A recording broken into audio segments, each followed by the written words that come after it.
Hey guys, Ryan here, and today I'm going to be bringing you a video in the T32, my favourite tier 8, I was going to say heavy tank, but it's probably my favourite tier 8 tank. In terms of getting good results, I still prefer playing the KV5 because it's more fun, but in terms of getting good results and being a great tank, T32 is the best in my opinion. So it's a tier 9 game, I'm platooned with Spandex and Luke again. Luke's in his striker, Spandex in his Chinese light tank. And we're in Angst. Now this is going to be an interesting game. It's going to be a great game for me, but it's going to be interesting. You'll see why toward the end. Now, the nice thing about this map, because it's small, if you've got good view range, you could spot down the train tracks here. Now, I'm in a heavy tank, so I don't want to get too close, because I will get spotted myself. There's someone down there, like one of the mediums. But the artillery making a move. I'm going to pre-aim. And I actually managed to ammo rack him, because the T32, even with the highest possible damage roll, cannot one-shot that artillery. So I got an ammo rack on him, which is very useful. One artillery down. I take one shell from probably a medium tank, who I was expecting to be down there. And I'm waiting for my 6th sense to go off before I push over.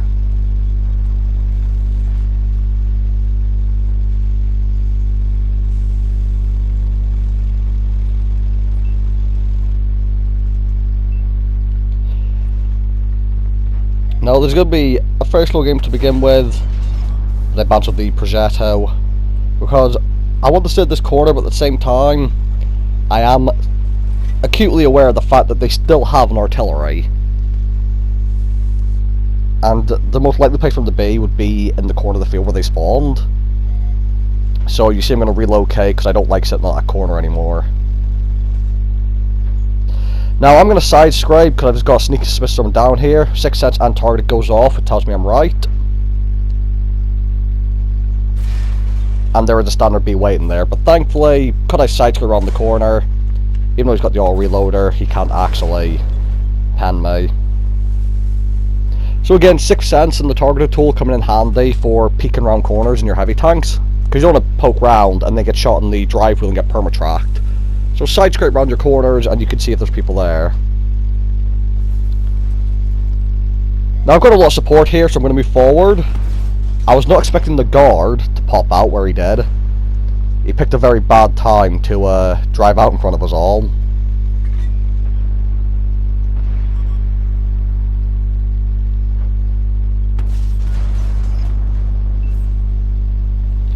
And I do need to be worried because they have a lot of medium tanks, and including tier 9 ones, which means they've got very nice guns. I don't really mess with that. And the 432, that was a really good shot, by the way, underneath the train tracks into his tracks. The 432 is someone I'm scared of. He's got really nice DPM, really nice penetration if he fires to premium rounds, and he's got really good armor.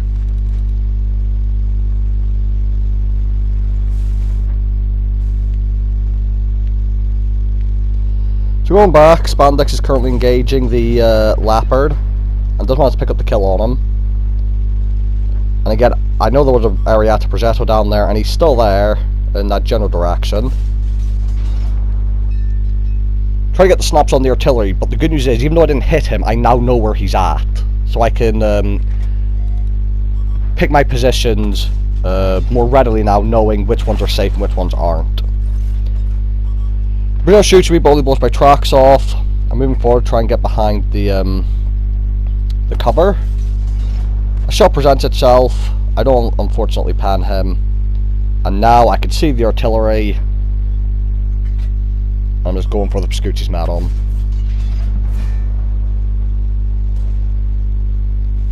Spandex picks up the kill, so we're going to get the Pascucci's medal. It's not too big a deal. The Progetto's up there. I can see on the minimap there's loads of people behind me, so I'm going to start backing up. And now, I'm going to try and help this Carnarvon in this fight, but the Carnarvon is, like, his tank is going to be physically in the way of my shots. I do get shot at 432 and don't take one in return, which is nice. I'll probably bounce off the Carnarvon, and I'm going to hope I reload in time to catch this Skoda if he comes out. And he politely waits until I reload before trying to push, which is very nice.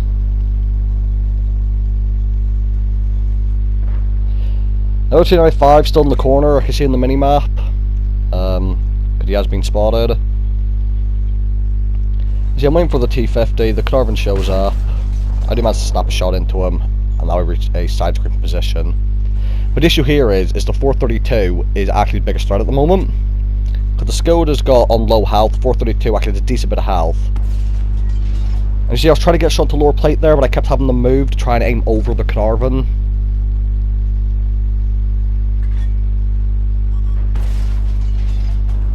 And unfortunately for me, the 432 knows what he's doing and he's actually side scraping. Which is going to be very bad, because there's nothing I can do about that. Now the Carnarvon breaks my gun, and that's going to play quite an important role later.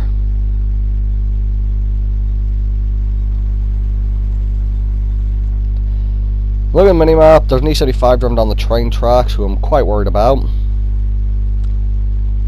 Luke's just died to the T95. And the Skoda T50 is repositioning. You're going to see I'm going to pre-aim just in case the Skoda is going to pop out, because I don't want to get hit by that 3-round autoloader. And again, just keep an eye on the map, seeing generally where people are. The Carnarvon's been taken care of by our IS, which is very nice. I'm going to assume RTD can take care of the Skoda. And now I'm going to start making the move on this Object 432. He unfortunately gets the kill on Spandex. The E75 is also driving down the train tracks again, but he doesn't have shot at us.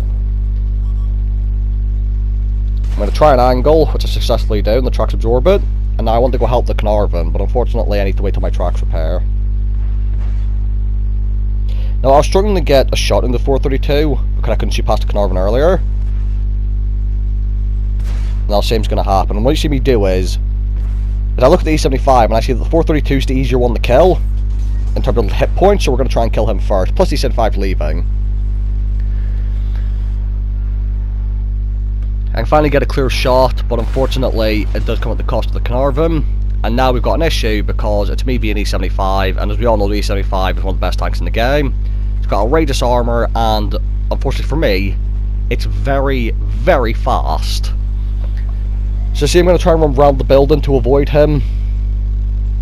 But my overall speed and my traverse speed just isn't good enough compared to that of the much heavier, much more heavily armoured E75.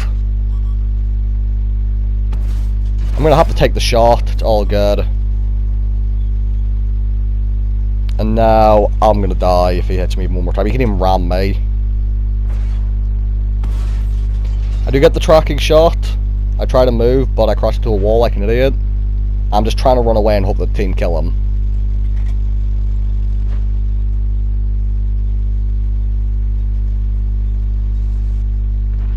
Which they successfully do.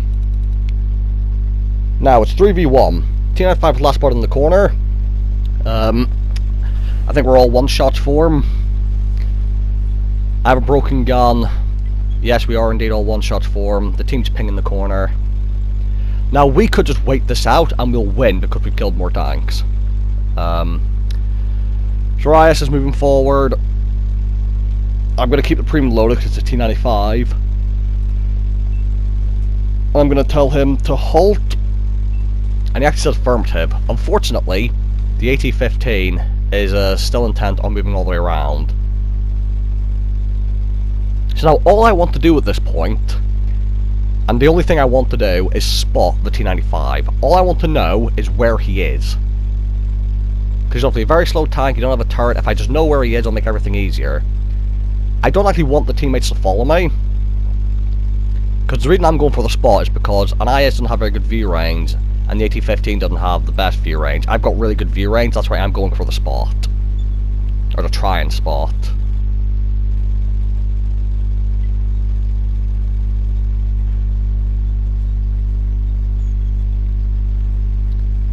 Now, the AT-15 actually has been spotted. And now, all we need to do is, because he's turretless, if he turns to look at one of us, the others can shoot him in the side. So, he's been sat behind that building the entire game. He's not moved an inch. All we need to do is we can sit here and he can't move. Now, I'm in a T32. I can afford to be here because I've got a really strong turret. Of course, you could HE me. But yeah, so I can be here. He can't move out. And we can just wait. I'm just going to keep him spotted. And just keep him looking at me. And as long as we wait for the next... I can't remember how long. 5 minutes? We'll win. If I move, so I just get shot into him. But as I said, I'm not going to take anything too risky shot-wise. I'm just going to keep him spotted and keep him over there.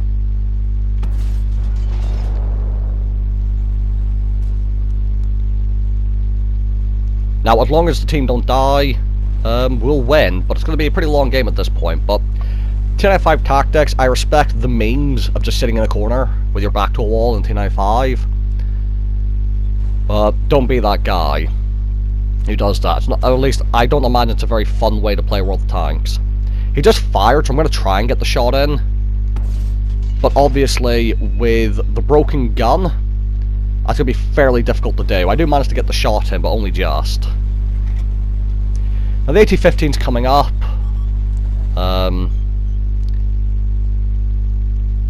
As long as the T95 sits there, I'm happy to sit here. The IS is bouncing. As I said, it's going to be pretty boring from here. So we're all just going to sit here and leave the T95 in the corner. Now he's looking at the teammates, so I want him to look back at me, which he does. And as I said, all we need to do is waste time. And you're going to see I keep bringing up that point because what's going to happen is the team is going to decide not to do that. We don't have to do anything too risky as the IS gets killed. He's just fired, so I'm going to try and do another shot, but the T95 is very well armoured and my broken gun, you know, the best shot at him. So now, me and the AT-15, we don't take any big risks.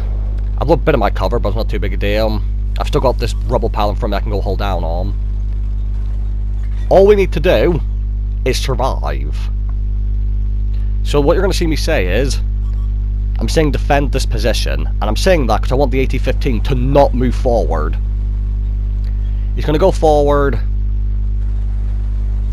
I really don't want him to, I just want him to sit back and just stay still. He gets a tracking shot. Again, he's not. Now that the T95 looking at him back up. Again, we don't have to move forward. Now the AT-15, I really want him to stop moving forwards. And you're going to see, I'm going to say defend this position again. I need him to not move. And he goes forward and dies. And now this has fucked me, because now the T95 can just push me, because there's no one who can shoot him in the side now. So I have to go for the shot. Unfortunately, because my broken gun, I don't have the accuracy. I'm going to try and back up. But the T95 knows now as well that because I'm on my own, he can just push me. All I needed was the AT-15 to stay still and not move forward. I tried to, like, emphasize that point by saying defend this position, but it didn't seem to work.